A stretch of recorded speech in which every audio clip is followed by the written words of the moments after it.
नमस्कार, आप देख रहे हैं न्यूज 24। मैं हूं आपके साथ शीतल राजपूत। लखीमपुर हिंसा पर कानूनी जांच और सियासत एक साथ चल रहे हैं। एक तरफ हिंसा के एक और आरोपी अंकित दास को नोटिस के बाद पुलिस के सामने वो पेश हो गए, तो दूसरी तरफ विपक्ष का प्रतिनिधिमंडल लखीमपुर हिंसा की सही जांच के लिए राष्ट्रपति से मिला। इस बीच योगी सरकार के कानून मंत्री लखीमपुर पहुंचे और हिंसा में मारे गए लोगों के परिवारों से मुलाकात की। मुख्य आरोपी आशीष मिश्रा का दोस्त है अंकित दास की पेशी क्राइम ब्रांच में। दूसरी तरफ महामहिम के दर पर विपक्ष कांग्रेस के नेता राहुल गांधी और प्रियंका गांधी दोनों को हमने इन तस्वीरों में जाते हुए देखा महामहिम के पास।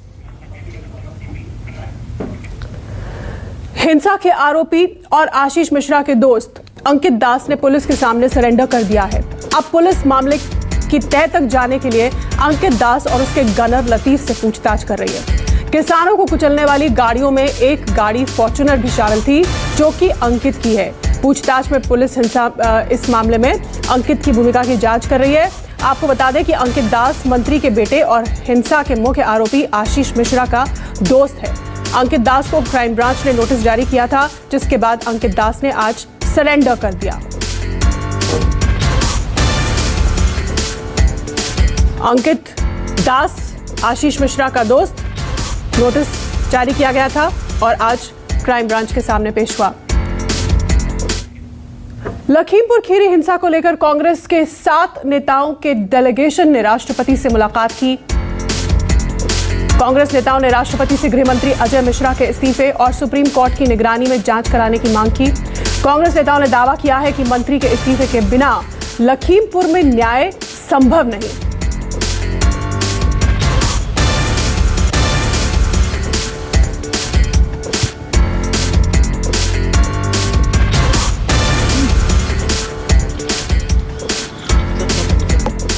के राष्ट्रपति जी को बताई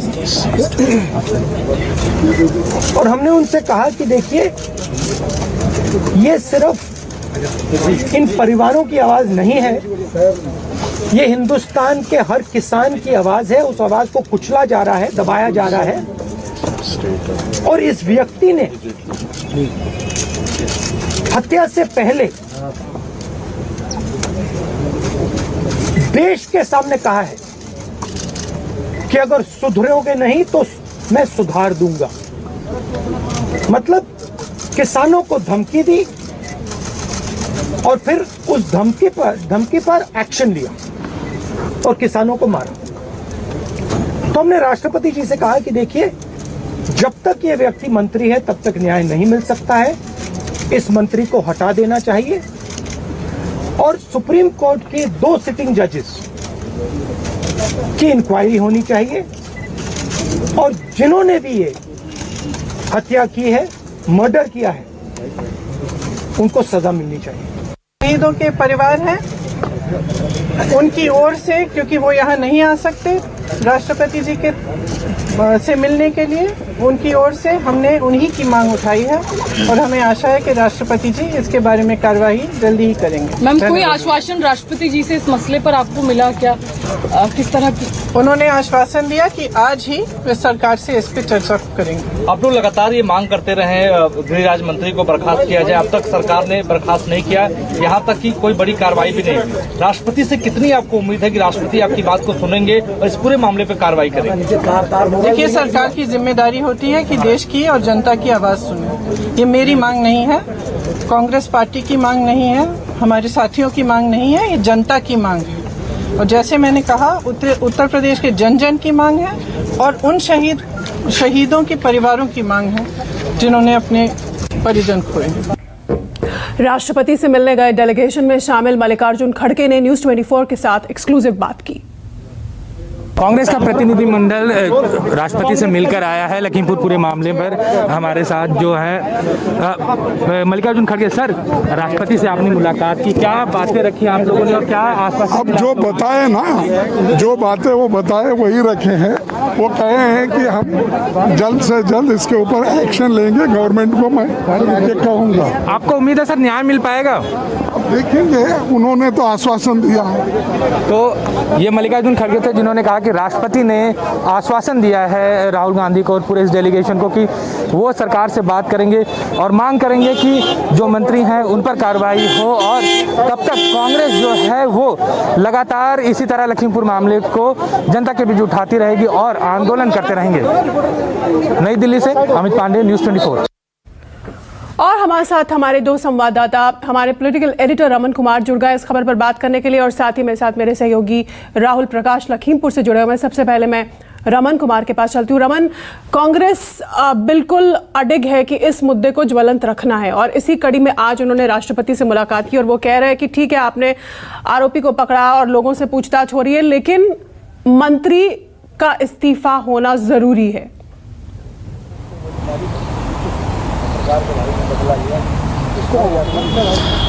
देखिए, लखीमपुर खीरी में जिस तरीके से ये घटना को अंजाम दिया गया और उस घटना को अंजाम देने के बाद पुलिस के द्वारा नोटिस जारी करके उनको बुलाया गया, उनकी धरपकड़ नहीं की गई, जबकि इतनी जघन्य हत्या वहां पे हुई कि पूरा देश शॉक्ड है।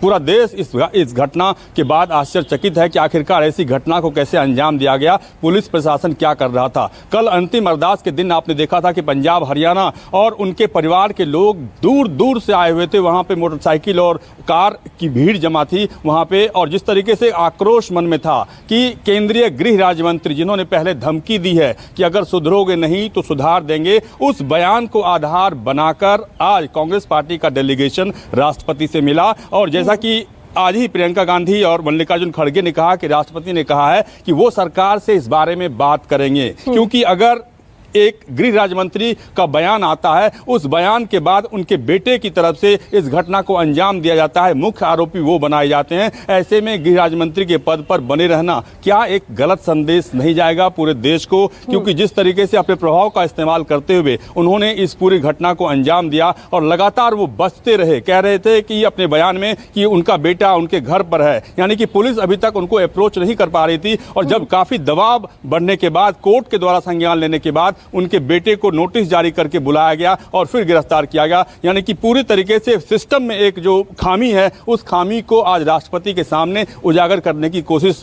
कांग्रेस के डेलीगेशन ने की। बिल्कुल। राहुल प्रकाश हमारे साथ लखीमपुर से मौजूद हैं। राहुल, लखीमपुर में इस वक्त किस तरह का मूड है, क्या माहौल है परिजनों में, परिवार के लोगों में? क्या किसान नेता अभी भी वहां मौजूद हैं, कांग्रेस के कार्यकर्ता अभी भी वहां है? क्या किस तरह का मूड इस वक्त लखीमपुर में है, जहां से ये सारा मामला जो है, इस मामले ने तूल पकड़ा?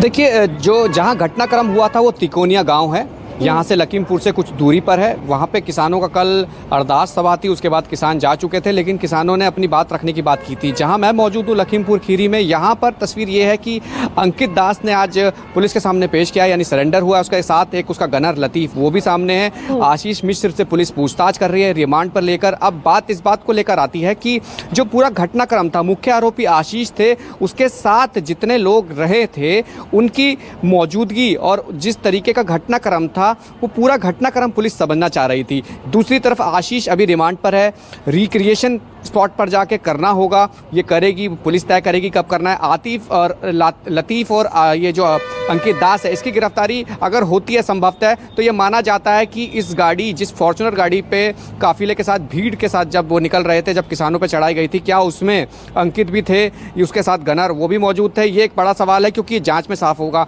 दूसरी तरफ आमने सामने बैठाकर पूछताछ कर सकती है, क्योंकि पुलिस को साक्ष्य जुटाने हैं, कोर्ट में पेश करना है। 3 दिन रिमांड जब खत्म होगी तो कोर्ट के सामने समक्ष ये रखना होगा कि हमने 3 दिन रिमांड में क्या क्या ढूंढा है, क्योंकि आरोपी जब बनाया जाता है तो उसके लिए साक्ष्य भी जुटाने पड़ते हैं। तो पुलिस की कोशिश यही है कि जो सबूत है इन तमाम पूछताछ के दौरान और तमाम एविडेंस को कलेक्ट करके कोर्ट के सामने रखना होगा। अब अंकित दास पुलिस के समक्ष है, अगर उसकी गिरफ्तारी होती है, उसके साथ जो लतीफ़ उसका गनर है, अगर गिरफ्तारी होती है तो संभावना ये है कि आमने सामने बैठाकर पूछताछ होगी, कई ऐसे खुलासे होंगे, मौजूदगी बता। अंकित दास भी बहुत धन्यवाद राहुल और हमारे साथ जुड़ने के लिए और इस बातचीत के लिए।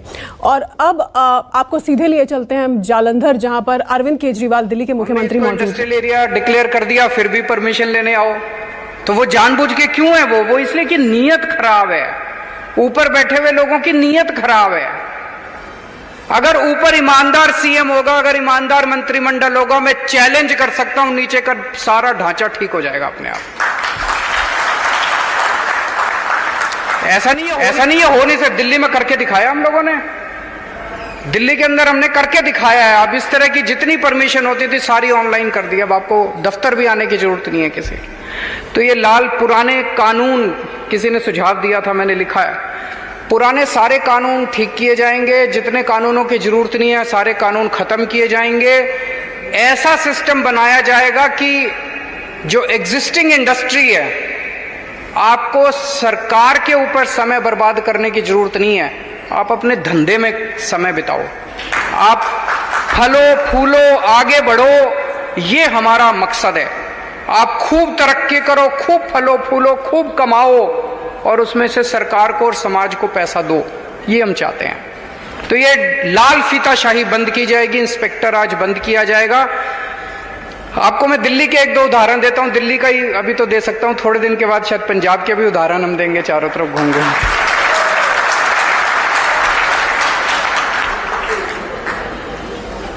दिल्ली में हमने आने के बाद वैट, उन दिनों में वैट होता था, अब जीएसटी है।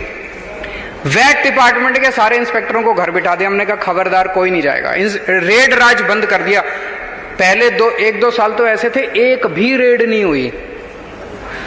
आपको जान के ताज्जुब होगा कि 5 साल के अंदर जब हमारी सरकार बनी 30,000 करोड़ का रेवेन्यू था हमारा। रेड बंद कर दी, वैट के रेट 12% से 5% कर दिए, आधे से भी कम कर दिए, 12% से 5% कर दिए, और हमारा रेवेन्यू 30,000 करोड़ से बढ़ के 60,000 करोड़ हो गया। चमत्कार है। कैसे हुआ?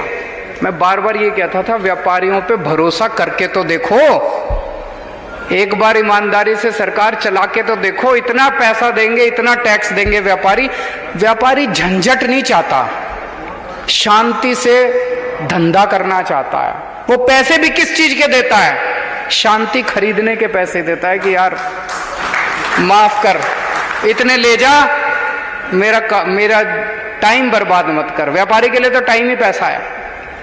तो दूसरी चीज ये इंस्पेक्टर आज बंद करेंगे, दिल्ली में करके दिखाया, पंजाब में भी करेंगे। तीसरी चीज, वैट के रिफंड की काफी शिकायत आ रही है। मैं लुधियाना गया था, लुधियाना में भी कई व्यापारी, मीटिंग बहुत अच्छी रही, जैसे आप लोगों के साथ मीटिंग हो रही है, वहां भी मीटिंग बहुत अच्छी रही। मीटिंग के बाद मेरे से कई लोग आके मिले, दिल्ली आके मिले। अभी किसी भाई साहब ने कहा जी आपसे मिलना बड़ा मुश्किल है। मैं समझता हूं अगर मेरे से ही मिलना मुश्किल है तो फिर इस दुनिया में, तो मैं तो दिल्ली में मेरे से पंजाब के लोग आके मिलते हैं। आप हमारे दफ्तर में फोन कीजिए, आपको जरूर समय मिलेगा। तो मेरे से दिल्ली में कई व्यापारी पंजाब के मिले, उन्होंने भी मुझे बताया जी वैट रिफंड की बड़ी प्रॉब्लम है। मैं आज यहां पे आपको एश्योरेंस देके जाता हूं कि सरकार बनने के 3 से 6 महीने के अंदर जितने भी लोगों के एमएसएमई के, छोटे उसके और व्यापारियों के जितने रिफंड हैं, उन सब के रिफंड क्लियर कर दिए जाएंगे। अगर कोई बहुत बड़े बड़े रिफंड है तो उनकी किश्तें बांध दी जाएंगी, ताकि उनको किश्तों के अंदर रिफंड, कम से कम एक सर्टेनिटी होगी कि आप लोगों को इतने दिन में आपके रिफंड का पूरा इंतजाम कर देंगे।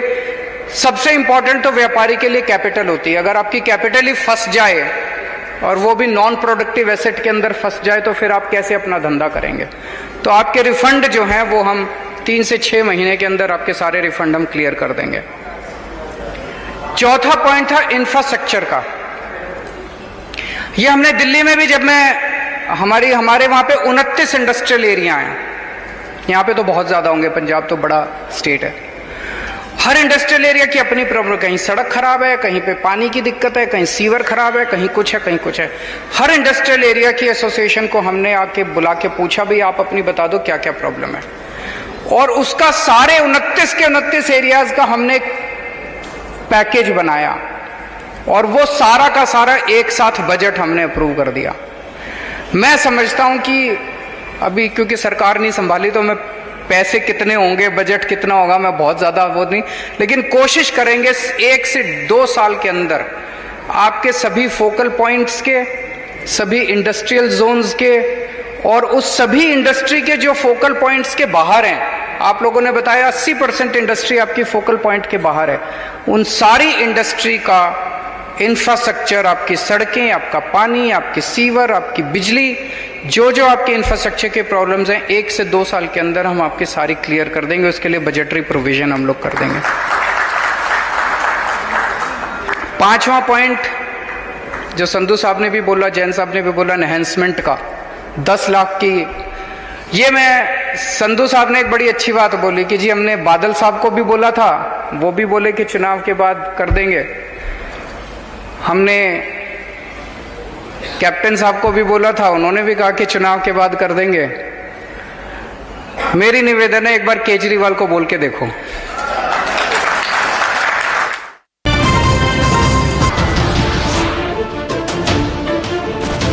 नमस्कार, मैं हूं मानक गुप्ता। अगर आपको हमारा ये वीडियो पसंद आया हो तो इसे लाइक और शेयर जरूर करें, और हां, हमें सब्सक्राइब और फॉलो करना ना भूलें ताकि आप देश और दुनिया की कोई खबर मिस ना करें। तो जुड़े रहिए हमारे साथ और देखते रहिए News 24।